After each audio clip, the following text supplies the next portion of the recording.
acordo com o historiador Philippe Arrier, a morte, essa companheira familiar, desapareceu da linguagem e seu nome foi proibido. Os discursos e elogios fúnebres dos necrólogos quase que desapareceram. Momento doloroso da vida humana, a morte tem suas peculiaridades ao longo da história. O discurso sobre a morte é um excelente objeto de pesquisa na história das mentalidades. O Homem perante a Morte, um clássico de Philippe Arrier, A Morte e os Mortos na Sociedade Brasileira, organizado por José de Souza Martins, e A Morte é uma Festa, de João José Reis, são as melhores obras sobre o tema. A morte vem sendo historicizada, dando importante contribuição à história cultural. Entrevistei o pesquisador Ronald Lopes de Oliveira, que vai falar sobre as suas pesquisas nesse tema, e nossa conversa foi no Cemitério Luterano de Nova Friburgo. O museu é um espaço fechado, né? A gente está acostumado com um museu sendo um espaço fechado e em um determinado tipo de lugar. Mas se você traz essa concepção no seu olhar, você também pode transformar o cemitério em um museu em céu aberto, né? Então essa mudança de olhar, ela é importante, que aí agora a gente passa a enxergar o cemitério não como um lugar de temor, de medo, de susto, né? De terror, mas como um lugar em que você pode reconstruir uma história do passado e entrar em contato direto com esse passado, né? Como um verdadeiro museu em céu aberto. Você citou essa questão de ter medo do cemitério. Você tem na França o cemitério Père Lachaise, que faz parte do circuito turístico, né, da França. E também você citou o Philippe Arrier. A obra dele assim, é fantástica, né? Ele conseguiu, através do estudo dos túmulos, né, da França, desde o século XVI, me parece, construiu uma história do comportamento, das relações familiares, né?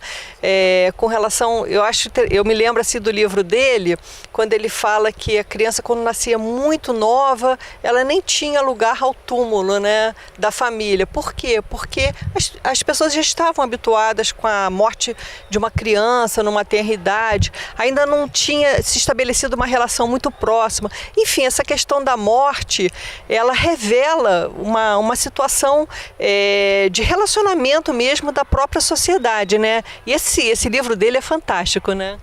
Esse livro, O Homem Diante da Morte, né, do Philippe Arrier, vem trazer luz à nossa relação que se estabelece com o morrer, né? O ato de morrer é humano, né? É um fenômeno humano e por isso então ele ele deixa registros, né, dessa relação ao longo do tempo.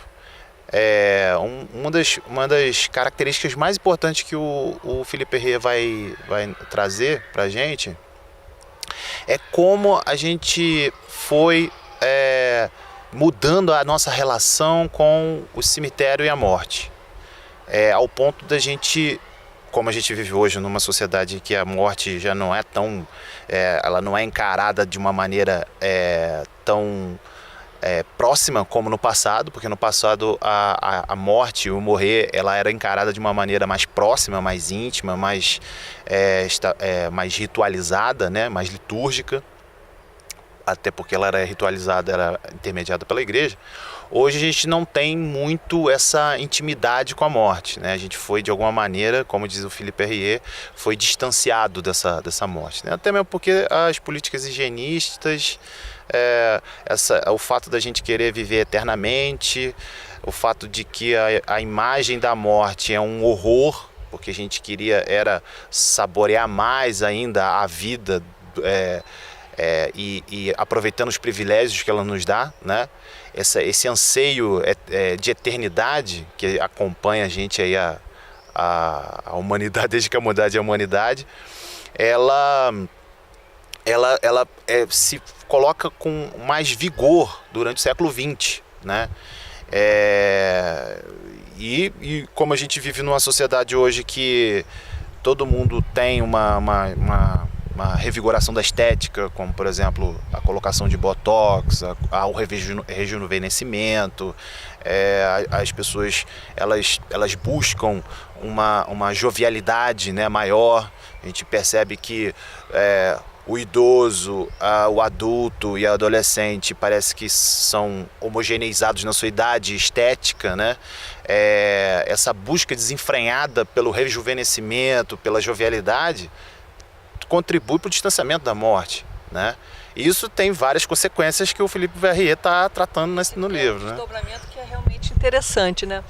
Nós temos também, Ronald, o João José Reis, que escreveu A Morte é uma Festa, acho que é um artigo, e tem o José de Souza Ramos também, que é outro autor, um historiador nacional também, que lidou com essa questão da interpretação, né, da sociedade através da morte, né?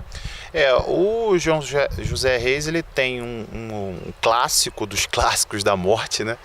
Que é A Morte é uma Festa, como você bem falou. E ele vem trazer... É um livro, uma pesquisa bem robusta, né? De fôlego. E ele vem trazer um olhar sobre a morte baseado em conflitos. Então ele vai estudar um conflito que houve na Bahia, né? Na região do Campo Santo, no cemitério de Campo Santo, que é a Revolta da Cemiteirada, de 1828. O que acontece nessa revolta?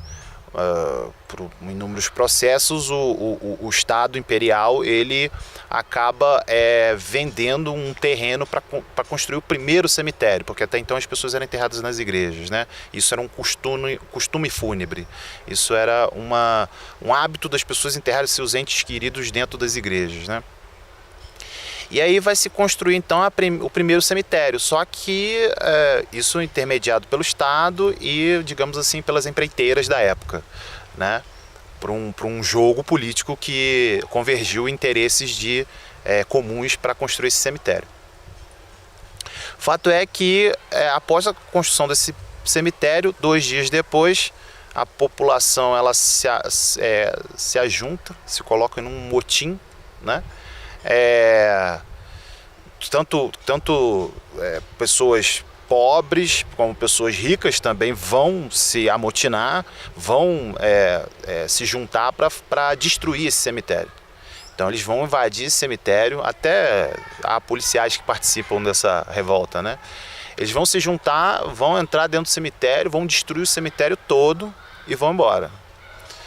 Detalhe que esse cemitério ele foi construído com luxuosidade, né? Com requinte de pomposidade, né? Você tinha lá mármores Carrara, você tinha túmulos caríssimos, só que os registros dizem que a população não levou um prego, não levou uma peça daquela. Destruíram tudo e tudo ficou ali. Isso causou um mal-estar tremendo entre o Estado, liderado ali dentro da sua ótica de interesse com as empreiteiras da época, e em relação à população, né, de um modo geral. Até policiais participaram, alguns juízes também participaram do motim, né? Isso causou um mal-estar muito grande, ao ponto de um cemitério no mesmo lugar ser construído só depois de 50 anos, passou uma geração quase, para poder construir um cemitério ali. E tem várias outras querelas, isso vai repercutir no império todo, enfim, né? Vai ser uma época de transformações, né?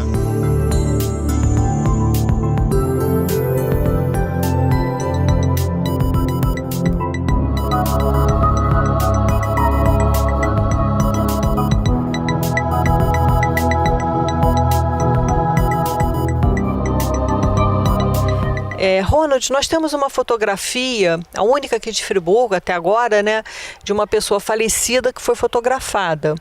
E também a gente sabe que a elite da época tinha por hábito, logo depois da morte, ainda tirar a última foto, até com os familiares, do ente falecido. Como é que você vê essa mentalidade da época? Como é que você explica isso? Assim, cada foto você vai ter ali uma leitura da relação que se estabelece a família com o morto. Mas geralmente você tem um padrão. Você tinha uma arrumação do morto, você maquiava o morto, você pintava o morto, vestia ele a caráter, né? No caso, por exemplo, das crianças, geralmente se colocava como anjinho, né? Como se fosse um anjinho, né? Que era a mentalidade da época, justamente empreendida aí pelo discurso cristão, né? De que todas as crianças que morriam, elas não morriam, elas viravam anjo, né? Tem toda uma teologia em volta disso. E também as cores, né? As cores também variavam aí do branco, preto, amarelo, vermelho. Essas são as cores, basicamente cada uma delas vai dizer uma coisa específica da relação com o morto.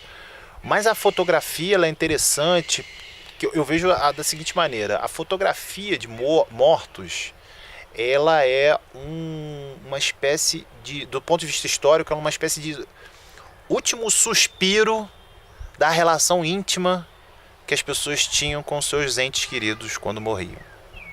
Eu vejo mais ou menos por aí, né? Tem fotos até de moças que tiram foto com as irmãs, eu já vi, que você não identifica quem é o vivo e quem é o morto. É difícil, né, identificar. É difícil, porque o propósito exatamente da fotografia era essa. Você tinha mortos que fotografavam de olho aberto, não estava de olho fechado. E aí você confundia, você não sabia quem era vivo e quem era morto. Então, que é exatamente isso, para eternizar a existência daquele que partiu. Então, esse esforço desesperador que é a fotografia, ela surge, a fotografia de morto, ela surge no daguerreótipo, né? Que é o protótipo da fotografia, o pai da fotografia. Isso aí a partir de 1850, 60, e ela se intensifica, a fotografia se intensifica do morto a partir dos anos 80 e 90.